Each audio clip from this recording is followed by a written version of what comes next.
ጤና ይስጥልን አድማጮች፣ ይህ አዋዜ ልዩ ላልሰማችሁ ነው። ከመረጃዎቹ ጋር አብርሃም መኳንንት ነኝ። የእስራኤል ጦር ለመጀመሪያ ጊዜ በሶሪያና ሊባኖስ አዋሳኝ ድንበር ላይ ጥቃት መፈጸሙን አስታወቀ።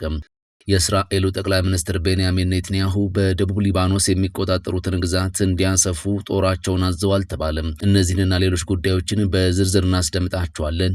አብራችሁን ቆዩ። የምስራች ለመርካቶ ነጋዴዎች በሙሉ የንግድ ሱቆችን ከ1.2 ሚሊዮን ብር ቅድመ ክፍያ ጀምሮ በታላቁ የንግድ ማዕከል መርካቶ ተክለ ሃይማኖት ላይ ከ25 ካሬ ጀምሮ በተለያዩ የካሬ አማራጮች ይዘንላችሁ መጥተናል።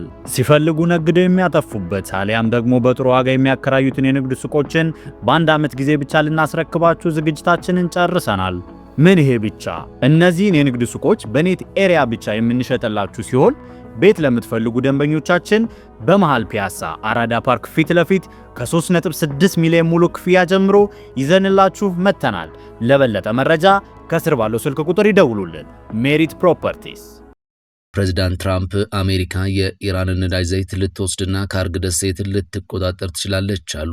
ዶናልድ ትራምፕ ለፋይናንሻል ታይምስ ከኢራን የነዳጅ ዘይት ሊወስዱና ምናልባትም የአገሪቱ ዋነኛ የነዳጅ ማከፋፈያ ካርግ ደሴትን ሊቆጣጠሩ እንደሚችሉ በይፋ ተናግሯል። እውነቱን ለመናገር የምፈልገው ከኢራን የነዳጅ ዘይት መውሰድ ነው፣ ነገር ግን በዩኤስ ያሉ አንዳንድ የማይረቡ ሰዎች ያንን ለምን ታደርጋለህ ይላሉ። የማይረቡ ሰዎች ናቸው ብለዋል ትራምፕ። ይህ እርምጃ ካርግ ደሴትን መቆጣጠር ማለት ሊሆን እንደሚችልም ተናግሯል። ምናልባት ካርግ ደሴትን እንወስድ ይሆናል፣ ምናልባትም አይሆንም ይሆናል ብለዋል። በጣም በርካታ አማራጮች አሉን ሲሉ ለፋይናንሻል ታይምስ ተናግሯል።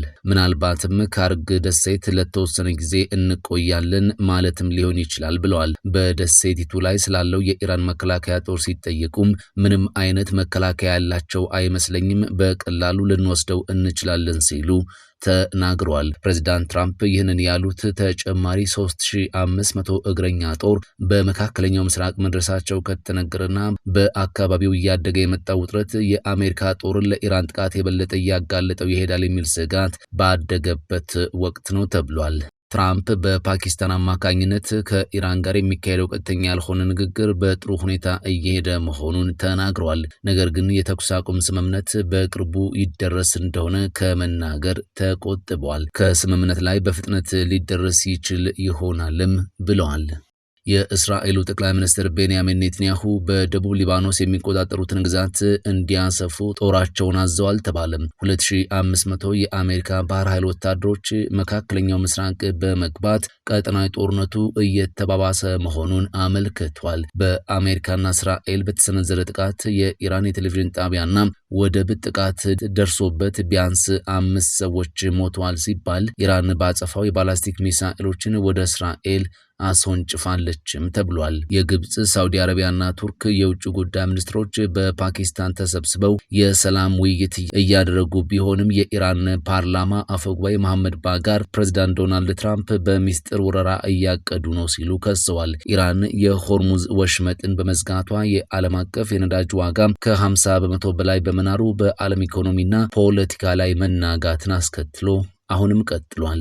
በመካከለኛው ምስራቅ ለአንድ ወር የዘለቀውንና አሜሪካና እስራኤል በኢራን ላይ የከፈቱትን ጦርነት በድርድር ለመቋጨት ፓኪስታን አዲስ የሰላም ተስፋ ይዛ ብቅ ብላለች። የፓኪስታን ምክትል ጠቅላይ ሚኒስትርና የውጭ ጉዳይ ሚኒስትር ኢሻቅ ዳር እንደገለጹት አሜሪካና ኢራን ፓኪስታን በመካከላቸው የሚደረገው ንግግር እንድታመቻች እምነት ጥለውባታል። ይህ የታወቀው ፓኪስታን ከሳውዲ አረቢያ፣ ቱርክና ግብጽ የውጭ ጉዳይ ሚኒስትሮች ጋር በኢስላማባድ ባደረገችው ስብሰባ ሲሆን ግብጽ በበኩሏ ስብሰባው በሁለቱ ሀገራት መካከል እስካሁን የነበረውን ደብዳቤ ልውውጥ ወደ ቀጥተኛ ንግግር ለመቀየር ያለመ መሆኑን አረጋግጣለች። ምንም እንኳን ኢራን አሜሪካ ቀደም ብላ ያቀረበችውን ባለ 15 ነጥብ የሰላም እቅድ የማስገደድ ሙከራ በሚል ብትቃወምም በራሷ በኩል በ5 ነጥቦች ላይ ያተኮረና የኢራን ባለስልጣናት ግድያ እንዲቆም እንዲሁም ለደረሰው ውድመት ካሳ እንዲከፈል የሚጠይቅ የድርድር ረቂቅ አዘጋጅታለች ተብሏል። ይሁን እንጂ ይህ የዲፕሎማሲ ጥረት ባለበት ሁኔታ ፕሬዝዳንት ዶናልድ ትራምፕ ወደ ኢራን የምድር ጦር ለማስገባት እያሰቡ መሆኑ መዘገቡ ቀጠናውን ለባሰ ስጋት ዳርጎት ቀጥሏል። ፔንታጎን ለሳምንታት ሊቆይ ለሚችል የምድር ውጊያ ዝግጅት እያደረገ እንደሆነ ተነግሯል። 3500 የሚሆኑ የአሜሪካ የባህር ኃይል አባላት ቀድሞውኑ ቀጠናው ላይ ደርሷል። ይህንን ተከትሎ የኢራን ፓርላማ አፈጉባኤ መሐመድ ባጋር የኢራን ወታደሮች አሜሪካውያንን በምድር ላይ ተቀብለው በእሳት ለመለብለብና የቀጠና አጋሮቻቸውን ለዘላለም ለመቅጣት እየተጠባበቁ መሆኑን በመግለጽ ጠንካራ ማስጠንቀቂያ ሰጥተዋል። በየመን የሚንቀሳቀሱት የሁቲ ታጣቂዎችም ለመጀመሪያ ጊዜ በእስራኤል ላይ ሚሳኤል መተኮሳቸውን በማወጅ ጦርነቱን የተቀላቀሉት ሲሆን ይህም ቀይ ባህርን ከኤደን ባህረ ሰላጤ በሚለየው ስትራቴጂካዊው የባብል ኤል መንደብ የንግድ መስመር ላይ ተጨማሪ ስጋትን ደቅኗል። የጦርነቱ መዘዝ በዓለም ኢኮኖሚና መሰረተ ልማት ላይም ከባድ ውድመት እያደረሰ ይገኛል። በኢራን የሆርሙዝ ወሽመጥ መዘጋት ምክንያት የነዳጅ ዋጋ ባለፉት 3 ሳምንታት ከፍተኛው ደረጃ ላይ ደርሶ ብሬንት ክሩድ 112.57 ዶላር ተሽጧል። እንዲሁም በባህሬን የሚገኘው የዓለማችን ትልቁ የአልሙኒየም ማቅለጫ ፋብሪካ በኢራን ሚሳኤል መመታቱ በዓለም አቀፍ ደረጃ የአልሙኒየም እጥረትና የዋጋ ጭማሬ አስከትሏል። በተመሳሳይ የተመድ የኒውክሌር ተመልካች ድርጅት በአራክ አቅራቢያ የሚገኘው የኢራን የከባድ ውሃ ማምረቻ ተቋም በእስራኤል ጥቃት ከፍተኛ ጉዳት እንደደረሰበት በሳተላይት ምስል አረጋግጧል። በአሁኑ ወቅት በጦርነቱ ምክንያት በኢራን ከ1900 በላይ፣ በሊባኖስ ከ1200 በላይ እንዲሁም በእስራኤል ኢራቅና አሜሪካ ወታደሮች ላይ ከፍተኛ የሰው ሕይወት መጥፋት ተመዝግቧልም ተብሏል። ኢራን በእስራኤል የኢንዱስትሪ ማዕከል ላይ የሚሳኤል ጥቃት ፈጸመች። ኢራን በደቡባዊ እስራኤል በሚገኝ የኢንዱስትሪ ማዕከል ላይ የሚሳኤል ጥቃት ማድረሷ ተሰምቷል። የእስራኤል ጦር እንዳስታወቀው ቴህራን በኢንዱስትሪ ማዕከሉ ላይ በፈጸመችው የሚሳኤል ጥቃት የኬሚካል ማምረቻ ፋብሪካ በእሳት ተያይዟል። የእስራኤል ብሔራዊ የእሳት አደጋ መከላከል አገልግሎት በኬሚካል ፋብሪካው ላይ የደረሰውንና በከፍተኛ ሁኔታ የተያዘውን እሳት ለማጥፋት ርብርብ እያደረገ ይገኛል። ጥቃቱ በተፈጸመበት አካባቢ የሚገኙ ሰራተኞችና ነዋሪዎችም ደህንነቱ በተጠበቀ ቦታ እንዲጠለሉ አሳስቧል። ኢራን አሜሪካና እስራኤል ለሚፈጽሙባት ጥቃት አጸፋ በአካባቢው በሚገኙ የዋሽንግተን አጋር ሀገራት ቁልፍ ተቋማት ላይ ጥቃት እየፈጸመች መሆኗንም ቢቢሲ ዘግቧል። በተመሳሳይ እስራኤል በኢራን ወታደራዊ የማዘዣ ጣቢያዎችና የጦር መሳሪያ ማምረቻ ማዕከላት ላይ ያነጣጠረ ጥቃት መፈጸሟ አይዘነጋም።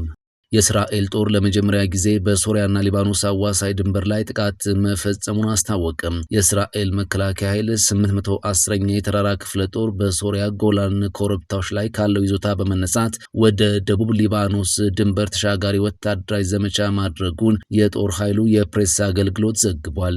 በሶሪያ ግዛት ስር በሚገኘው በሄርሞን ተራራ በኩል ወደ ሸባ ፋርመስ አካባቢ የተካሄደው ይህ ዘመቻ የሊባኖሱ ሄዝቦላህ በድንበር ቀጠናው እንዳይመሽግ ለመከላከልና የጸጥታ ስጋቶችን ለማስወገድ ያለመ እንደሆነም ተነግሯል። ወረራው ከሄዝቦላህ ጋር ያለውን የውጊያ ሕግ ከመሰረቱ ሊቀይር እንደሚችልና የሶሪያን ጦር ጨምሮ በሁለቱም የድንበር አካባቢዎች የሚገኙ ኃይሎችን ወደ ሰፊ ግጭት የመግባታቸው ስጋት ከፍ እንዲል ማድረጉን የአካባቢው መገናኛ ብዙሃን ዘግበዋል። እርምጃው ዋሽንግተን የደማስቆ መንግስት ሄዝቦላህን ለመመከት በሚደረገው ጥረት እንዲተባበር ጫና እያደረገች መሆኑ በሚነገርበት ወቅት የመጣ እንደሆነም ተነግሯል።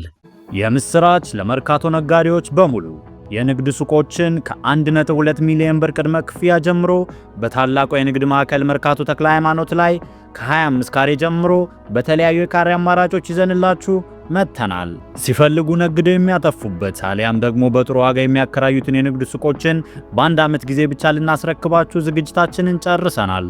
ምን ይሄ ብቻ! እነዚህን የንግድ ሱቆች በኔት ኤሪያ ብቻ የምንሸጥላችሁ ሲሆን ቤት ለምትፈልጉ ደንበኞቻችን በመሃል ፒያሳ አራዳ ፓርክ ፊት ለፊት ከ3.6 ሚሊዮን ሙሉ ክፍያ ጀምሮ ይዘንላችሁ መተናል። ለበለጠ መረጃ ከስር ባለው ስልክ ቁጥር ይደውሉልን። ሜሪት ፕሮፐርቲስ። ፈጣን ያልተሰሙ መረጃዎችንና ትኩስ የኪነ ጥበብ ዜናዎችን ለማግኘት የቁም ነገር ሚዲያ የዩቲዩብ ቻናልን በመቀላቀል ቤተሰብ ይሁኑ። ቻናላችንን ሰብስክራይብ ያድርጉ። በቲክቶክም አለን። ቁም ነገር ሚዲያ ኦፊሻል ብለው ይከተሉን። እናመሰግናለን። ቁም ነገር ሚዲያ፣ ለቁም ነገር እንሰራለን።